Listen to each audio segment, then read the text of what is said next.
अच्छे कर्मों का फल अच्छा और बुरे कर्मों का फल बुरा क्यों होता है? आपने ये कहावत तो सुनी ही होगी, जैसी करनी वैसी भरनी। अर्थात जैसे आप कर्म करेंगे वैसा ही फल आपको मिलेगा। दोस्तों, आज हम समझेंगे कि अच्छे कर्मों का फल अच्छा और बुरे कर्मों का फल बुरा क्यों होता है। बहुत समय पहले की बात है। एक गांव में एक वेद विजय नाम का व्यक्ति निवास करता था। एक दिन वो अपने बचपन के मित्र को मिलने के लिए उसके गांव जा रहा था। उसका वो मित्र बचपन से ही वाणीहीन और एक पैर से अपाहिज था। उस वेद विजय के गांव से उसके मित्र का घर बहुत दूर था।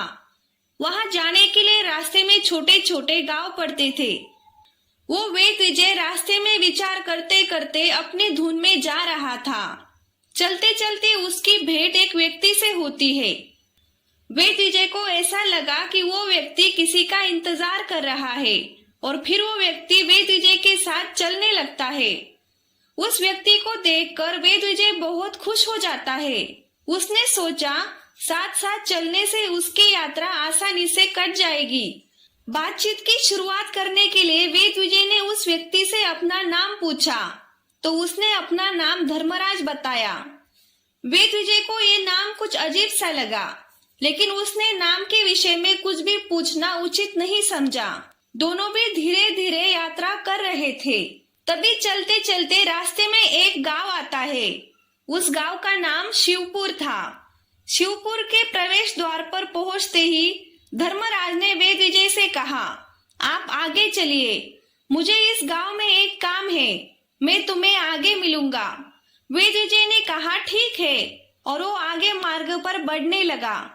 कुछ समय बाद उस गांव में ये सूचना मिलती है कि एक व्यक्ति को जंगली भैंसे ने अपने सींगों में फंसाकर मार डाला।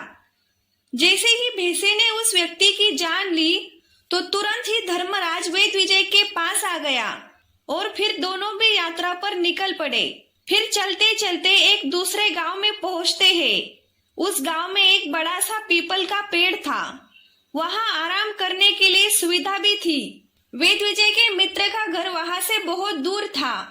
शाम भी होने वाली थी। वेद विजय धर्मराज से कहता है, चलते चलते हम बहुत थक गए हैं और भूख भी लगी है। आज की रात यहीं पर रुकते हैं, फिर सुबह हमारी बची हुई यात्रा करेंगे। धर्मराज ने कहा ठीक है, मुझे इस गांव में एक व्यक्ति को जरूरी सामान देने जाना है। तुम भोजन ग्रहण करके विश्राम करो, मैं बाद में आकर भोजन कर लूंगा।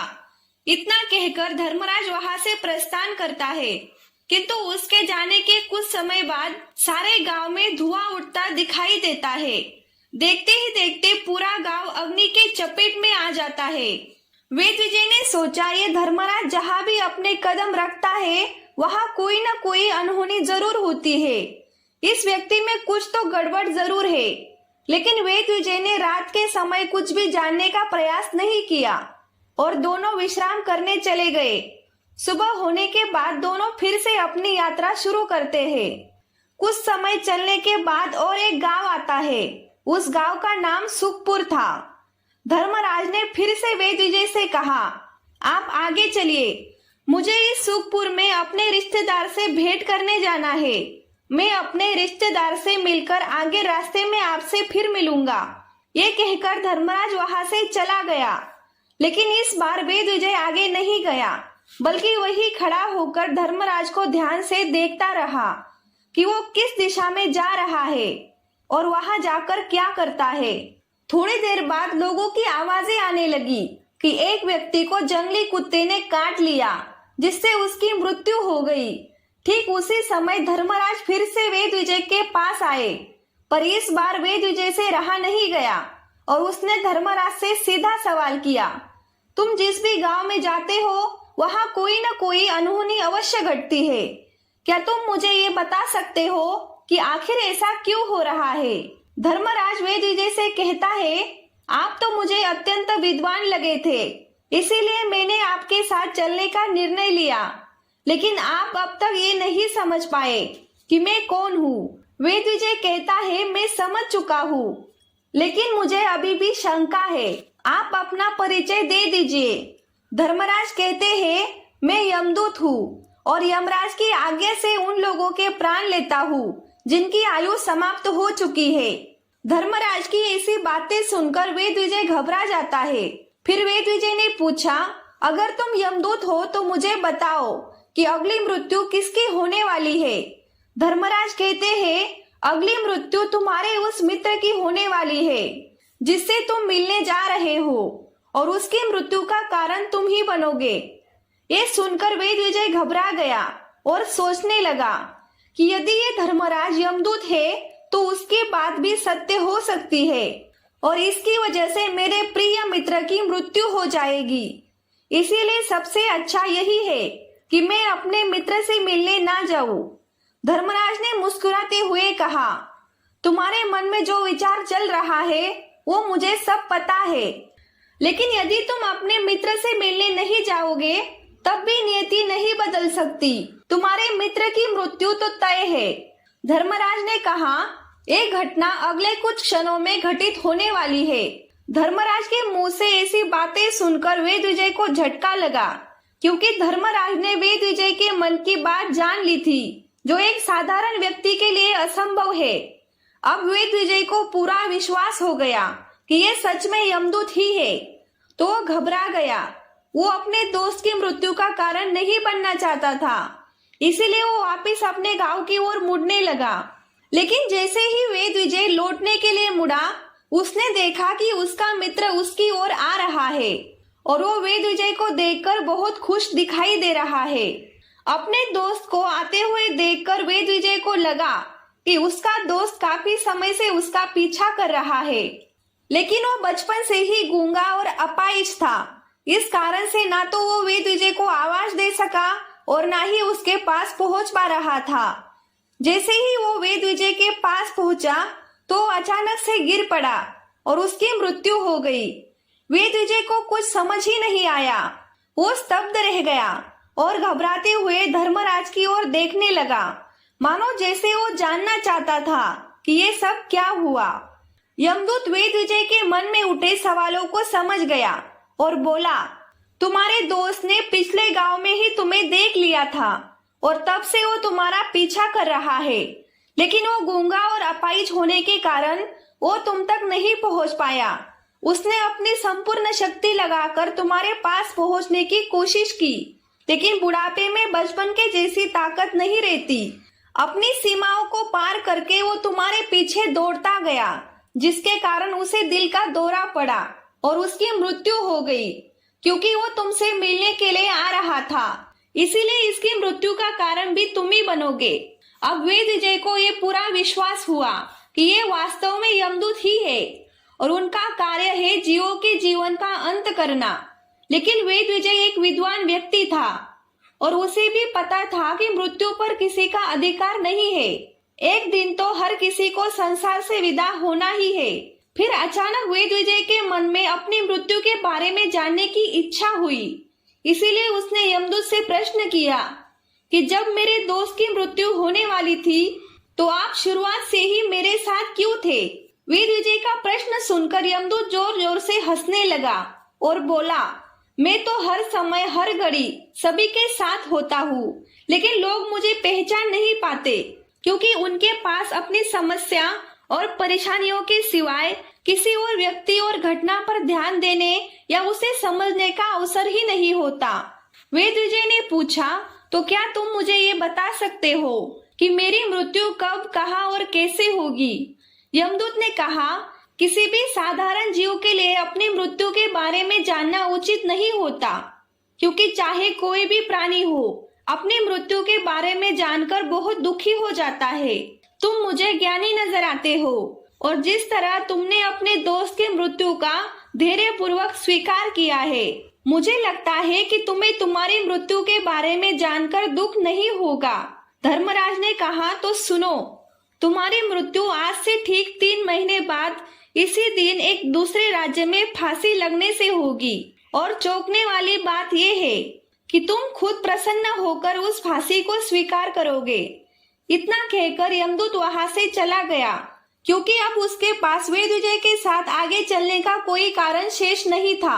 इसके बाद वेदविजय ने अपने दोस्त का विधि पूर्वक अंतिम संस्कार किया और फिर अपने गांव लौट गया। व्यक्ति कितना भी ज्ञानी क्यों ना हो, उसे अपनी मृत्यु से डर तो लगेगा ही। वेदविजय उसकी मृत्यु के बारे में चिंतित रहने लगा। उस राज्य के राजा से वेदविजय की जान पहचान थी। उसने सोचा राजा के पास बहुत ज्ञानी मंत्री है, वो कोई ना कोई समाधान जरूर निकालेंगे। फिर वो उस राजा के पास जाता है और राजा को सारी बात बताता है। राजा ने अपनी समस्या मंत्रियों को बताई और उसने परामर्श मांगा। उसके बाद सभी मंत्रियों ने विचार किया और उसका समाधान निकाला कि अगर वेदविजय की मृत्यु की बात सत्य है तो उसकी मृत्यु भी 3 महीने बाद ही होगी, लेकिन मृत्यु तब होगी जब वो किसी दूसरे राज्य में जाएगा। अगर वो दूसरे राज्य में जाएगा ही नहीं तो उसकी मृत्यु भी टल जाएगी। मंत्रियों की बात सुनकर राजा को भी ये उचित लगा। इसके बाद वेदविजय के रहने की व्यवस्था महल में ही करवा दी गई और राजा के आदेश के बिना किसी को भी वेदविजय से मिलने की अनुमति नहीं दी जाती थी। वेदविजय महल से कहीं भी आ जा सकता था ताकि उसे ये ना लगे कि वो राजा के बंदी गृह में है, लेकिन डर के कारण वेदविजय ने खुद ही बाहर जाना छोड़ दिया। धीरे धीरे 2 महीने बीत गए और वेदविजय की मृत्यु का समय नजदीक आने लगा। कुछ दिन बाद वो दिन भी आया जब वेदविजय की मृत्यु तय थी। जिस रात वेदविजय की मृत्यु होने वाली थी उससे एक रात पहले वेदविजय जल्दी सो गया ताकि वो रात जल्दी से समाप्त हो और अगला दिन आ जाए और उसकी मृत्यु टल जाए। यही सोचकर वो जल्दी सोने चला गया, लेकिन वेदविजय को नींद में चलने की आदत थी। उस रात भी ऐसा ही हुआ। उसे नींद में चलने का दौरा पड़ गया और वो उठकर महल से बाहर निकलकर दूसरे राज्य की ओर चला गया। वेदविजय राजा का खास अतिथि था, इसीलिए किसी भी पहरेदार ने उसे नहीं रोका और ना ही उससे कोई सवाल किया। नींद में चलकर वो सबसे तेज दौड़ने वाले घोड़े पर बैठ गया और नींद में ही अपने राज्य की सीमाओं को पार करके पड़ोसी के राज्य में प्रवेश कर गया। इतना ही नहीं, वो सीधे उस दूसरे राज्य के राजा के महल तक पहुंच गया। उस महल के पहरेदारों ने भी उसे नहीं रोका और ना ही कोई सवाल किया, क्योंकि वो सब गहरी नींद में थे। वेदविजय सीधा राजा के शयन कक्ष में पहुंच गया, जहां राजा और रानी सो रहे थे। वहां जाकर वेदविजय भी सो गया। सुबह जब राजा ने वेदविजय को रानी के पास सोते हुए देखा तो वो बहुत क्रोधित हो गया। राजा ने वेदविजय को बंदी बनाने का हुक्म दे दिया और वेदविजय को बंदी बना दिया गया, लेकिन वेदविजय बिल्कुल स्तब्ध खड़ा था। उसे कुछ समझ में नहीं आ रहा था कि वो दूसरे राज्य में और राजा के शयन कक्ष में कैसे पहुंचा। वहां उसकी बातें सुनने वाला कोई नहीं था। अगली सुबह राजा ने आदेश दिया कि वेदविजय को दरबार में लाया जाए। कुछ समय बाद वेदविजय को दरबार में लाया गया।